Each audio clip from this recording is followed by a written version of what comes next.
जय श्री कृष्ण। आज हम श्रीमद् भागवत रहस्य के पहले स्कंद का तीसरा अध्याय करेंगे, परमात्मा का सत्य स्वरूप।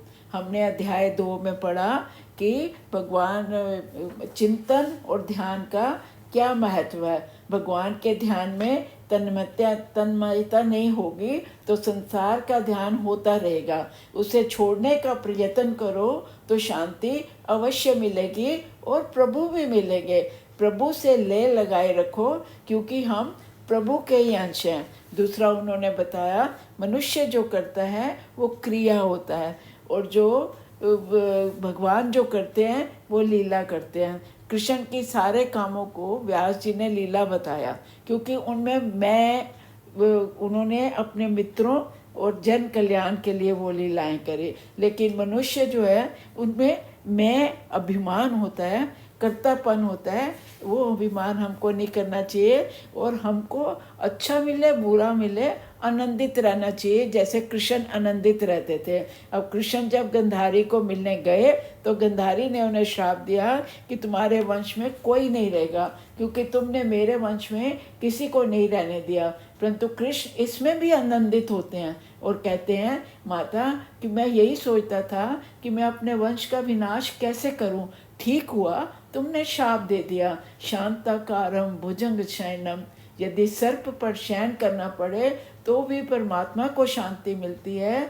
लोगों को अच्छे गद्देदार शैया पलंग आदि पर सोने पर भी शांति नहीं मिलती। श्री कृष्ण की शांति कैसी है? लय भी भगवान की लीला है। जीव को उत्पत्ति स्थिति भाती है पर लय नहीं है। हमारी भगवान में लय नहीं है, इसलिए हमको शांति प्राप्त नहीं होती।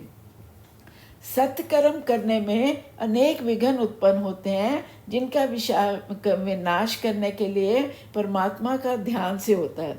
व्यास जी ने किसी भी विशिष्ट रूप का ध्यान करने को नहीं कहा, केवल सत्य स्वरूप प्रभु का ध्यान करने को ही कहा।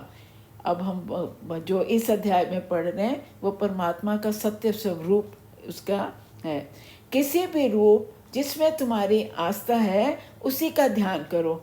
संसार में विभिन्न लोगों की रुचि एक सी नहीं होती। शिव महिमा स्तोत्र में हर किसी को रुचि और आस्था भिन्न भिन्न होने के कारण शिव गणेश राम आदि विविध रूपों को परमात्मा धारण करते हैं। सत्य स्वरूप अविनाशी अबाधित अपरिवर्तनशील है। सुख दुख लाभ हानि में बदलता नहीं। राम राज्याभिषेक वनवास दोनों में आनंदित रहे। श्री कृष्ण जितने आनंदित 16,000 रानियों के साथ द्वारका में थे और सब कुछ सर्वनाश होने पर भी वो उतने ही आनंदित थे। जब उसने गंधारी ने श्राप भी दे दिया, वंश का नाश भी होगा, वो अपने ही आनंद में रहे। श्री कृष्ण उद्धव से कहते हैं उद्धव ये सब जग मिथ्या है, केवल मैं ही सत्य हूँ। जगत असत्य है, परमात्मा सत्य है। भूत वर्तमान भविष्य जो एक ही रूप धारण करते हैं वही सत्य हैं। इसी से भगवान व्यास जी कहते हैं हम सत्य स्वरूप हैं, ध्यान करें किसी और देव का नहीं। यदि सुखी होना है तो सत्य स्वरूप परमात्मा से ही प्रेम करो। जगत असत्य है, दुनिया के पदार्थ दुखदायी हैं। व्यवहार में जगत सत्य दिखता है, परंतु परमार्थ दृष्टि से सात्विक दृष्टि से देखें तो जगत सत्य नहीं है। जिसे परमात्मा का अपरोक्ष ज्ञान होता है वह जगत का सम्मान नहीं करते।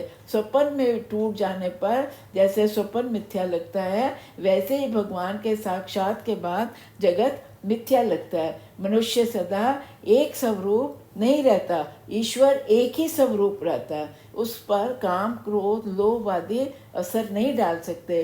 वह स्वयं आनंद रूप है। ईश्वर के बिना जो भी दिखाई देता है वह सब माया है, असत्य है, भास मारता है। जैसे नकली रुपए की कोई मोह नहीं होता, उसी तरह इस नकली संसार से कोई मोह मत रखो। स्त्री पुरुष मिलन सुखद है किंतु वियोग अति दुखद है। वियोग अवश्य होना है, इसलिए जगत के जीवों से प्रेम मत करो। परमात्मा अविनाशी है, उसी से प्रेम करो। जय श्री कृष्ण। बहुत अच्छा ज्ञान है, हमको सिर्फ प्रभु का ध्यान करना है, इस मिथ्या संसार का नहीं। जय श्री कृष्ण।